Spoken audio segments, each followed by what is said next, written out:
So if you guys have been watching some of our Axiom content here on the YouTube channel, or maybe you're seeing it on Instagram, you guys have probably come across us talking about this concept of stability versus mobility in the human body.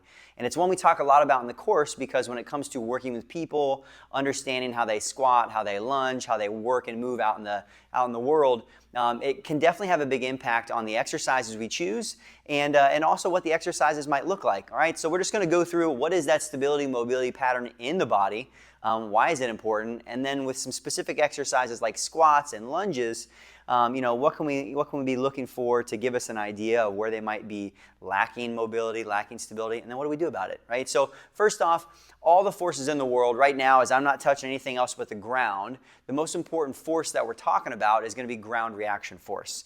So when I walk around, if I'm playing sports and I'm running on the field, or if I'm talking about squatting and lunging, it's all about generating tension and force in our core, down through our legs, pushing off the earth, and then we go about doing whatever it is we're trying to do. Okay, so the first thing to look at, and that first area of the body that we really want stability, is going to be the feet, right? So, and I'm a good example as we come into the feet and the ankle. A lot of people have a lot of issues starting down here from the ground, because in a perfect world, right, in the perfect world, our foot should serve as this nice stable tripod. All right, so if we've got this nice stable tripod that's, again, doesn't mean, don't confuse mobility and stability for lack of movement. We've got a lot of capability and capacity for movement in our feet, but we would generally want them to be pretty stable when we're moving around, when we're doing exercises. All right, so the first area of the body that we want that stability is going to be the foot. That's our platform to the earth, all right?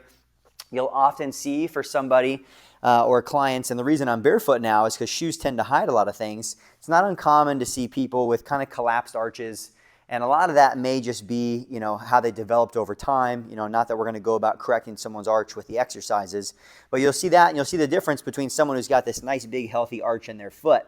And what that does is that arch allows them to really have those pressure points in the front and the back. All right, so foot stable, because as we get moving around, if that's not stable, all the forces that are coming from the ground, they're going to end up being redistributed in the body a little differently. Or maybe, if we want to use the word optimal, not optimally, at least how the human body was designed. All right, so we start with that nice, stable foot. And then it just goes joint by joint throughout the body from there. So you can kind of guess the pattern. The next area of the body is going to be the ankle. And especially when it comes to dorsiflexion, all right? So dorsiflexion would be me driving that knee forward, or if I had my foot off the ground, pulling that toe up towards my shin. All right, and that dorsiflexion becomes really important when we get into talking about squatting and lunging, because there's a certain amount of forward translation of the knee that would be natural if we have good ankle range of motion. I'm a good example. Previous injuries, torn ligaments, sprains, where I have a little lack of that range of motion. And when we talk about squats and lunges, you'll see what that does. All right, so second area of the body, we want good mobility in the ankles. And as you find from working with lots of people, you're going to find that that foot and the ankle are a source of a lot of issues for people, whether it is the instability in the foot or the lack of range of motion of the ankle, or maybe even both. Okay, so we'll come back to that. Next point that we're going to talk about moving up from the body is going to be the knee. Right, so if you think about it, again, we're just going alternating pattern, foot being stable, ankle being mobile. So that means the knee is going to be an area that we want to be stable. So this is a good example.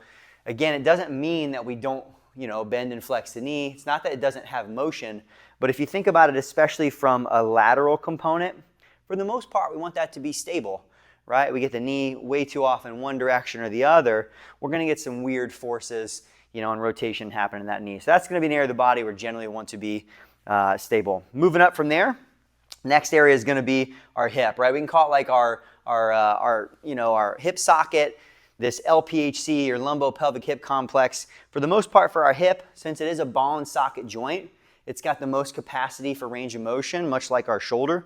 We want that area to be mobile, right? And so if we're lacking mobility in that area, maybe because we sit at a desk all day or whatever it might be, then again, that can cause some other issues, maybe up or down the body. All right, so we want lots of mobility in the hips. And then moving up from there, right? So just kind of reviewing where we're at now. We've got a stable foot. We want a mobile ankle. We want a generally stable knee. We want nice mobile hips, especially in that femoral head where we can get lots of rotation around. And the next area is going to be the lumbar spine. All right. So I'm sure you guys have seen the statistics of over 80% of people are going to have low back issues or pain or injury at some point in time in their life. All right? And especially when we talk about in the exercise realm, we don't really want a lot of movement there. And that becomes a source of issue for people. So if we want that lumbar spine to be stable, when we start doing things like deadlifts and we're getting too much movement there, obviously we know that can be a problem. So thinking lumbar spine being nice and stable. Up from there, thoracic spine, more like our mid-back. So we've got that lumbar spine, then right above that's going to be the thoracic spine. And this, again, if you think about posture for a lot of people, we're at a desk a lot throughout the day. We're kind of the cell phone society. We're sitting in a car. Doesn't promote great extension of the thoracic spine as well as rotation. So those are two different movements in the thoracic spine a lot of people are going to lack. You know, my quick cue for you guys too, you know, even as you have clients going through and doing warm-up type movements or almost yoga style cat-cow, you know, being able to see how much movement do they have in that thoracic spine, because we would like quite a bit. And again, if they're lacking that, it's going to impact other things. So low back being nice and stable is what we'd like, thoracic spine being mobile.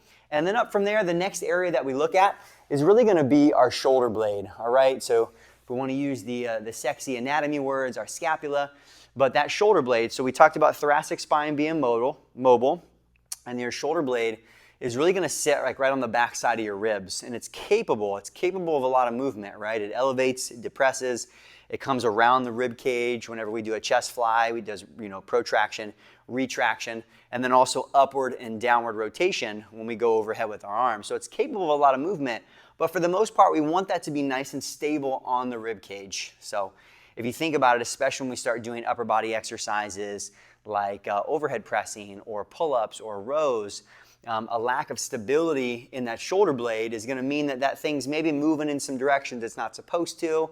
You know, we end up getting some overworked muscles, and you know, again, it's not going to be optimal movement when it comes to the rest of the body too. So shoulder blade nice and stable.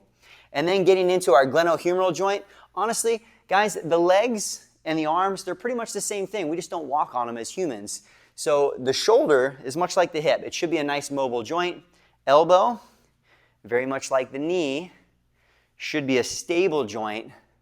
Wrist, much like the ankle, mobile. And then hands are kind of like our feet. They should be stable.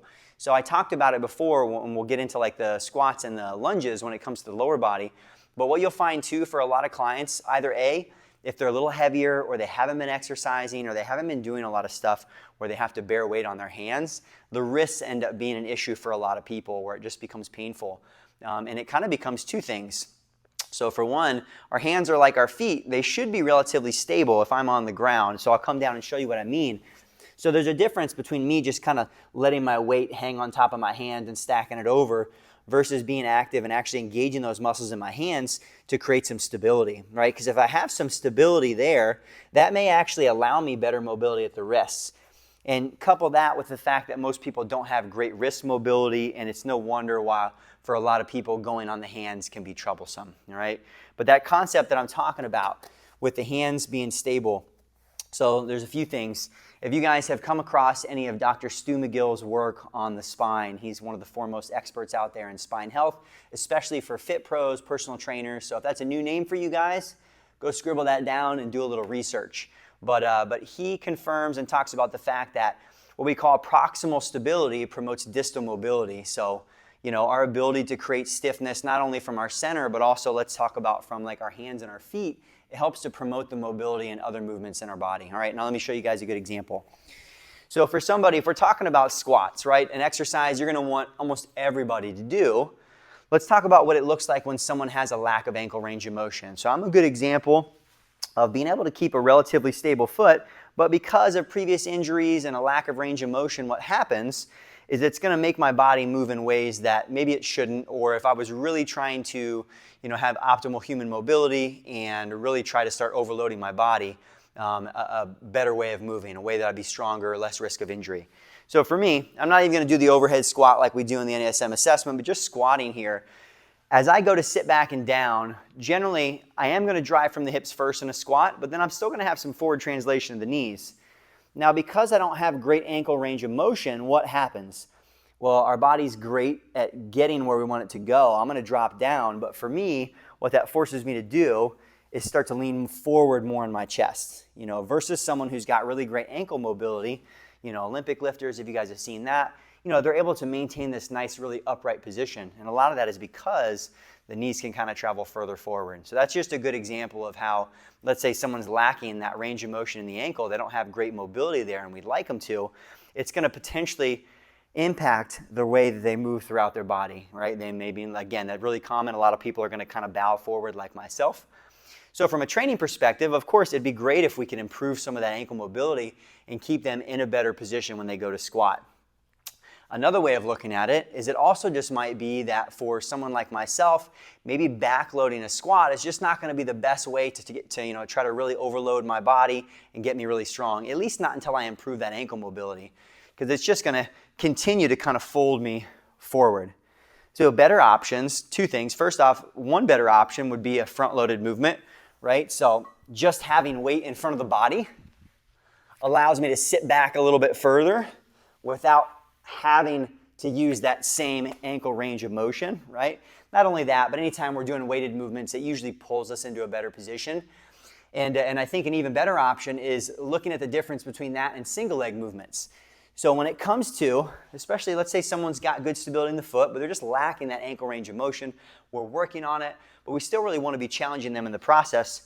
Something like a lunge or a split squat is going to be a really good option, because I want you to see one thing, and it's we're going to look at the position of my hip and this leg on the front side, all right? So let's see. As I drop down into the split squat, look at the range of motion I'm able to get at the hip, right? This is a really solid, greater than 90 degrees at the knee. Hips, my glutes are down in line with my knee as well, which means I'm going to get really great glute activation as I go to drive myself up. And I've got a pretty good torso position. I'm not way forward. I don't have to be all the way up. But really, for someone who's got really great ankle range of motion, this is what it should look like when they squat. So kind of take a peek at that. And now again, look at my squat position. There's that big difference in how much it brings that chest forward. So when it comes to applying the stability and mobility chain in the body, that's just a really good example of how, again, someone might be lacking that range of motion in a certain area in their body. For me, and you'll find for a lot of people, that could be the ankles. And what is the compensation because of that? So as a coach and trainer, our goal is two things. One, find out where we can maybe improve that mobility. So for me, gonna definitely be the ankles and that exercise, the squat itself. And then in the meantime, what are some other ways that we can find that we challenge their body, keep them in good positions, and allow them to still reach their goals while we're trying to improve how they move. So you guys could go about applying this to a lot of other types of movements, right? We talked about single leg versus two leg. We're not gonna go into a lot of the upper body stuff as well, but you'll find if someone's lacking that stability in their shoulder blade, or they're lacking the range of motion in their shoulder, it has the ability to impact things up and down the kinetic chain. So really start to pay attention when you're in the gym. If you're already a current personal trainer and you're working with clients, try to start applying this right away and see how it impacts the exercises you choose. And if you're not quite there yet, just pay attention to other people in the gym, right? You're going to start to see those little things happen. You're going to see someone who's got a lack of shoulder range of motion. What does their body do? Their body's going to get there. It's going to find a way to do the exercise, but the question is, at what cost? All right, so if you guys have more questions about stability or mobility or anything that didn't make sense, feel free to leave some comments in the video, and we'll see you soon.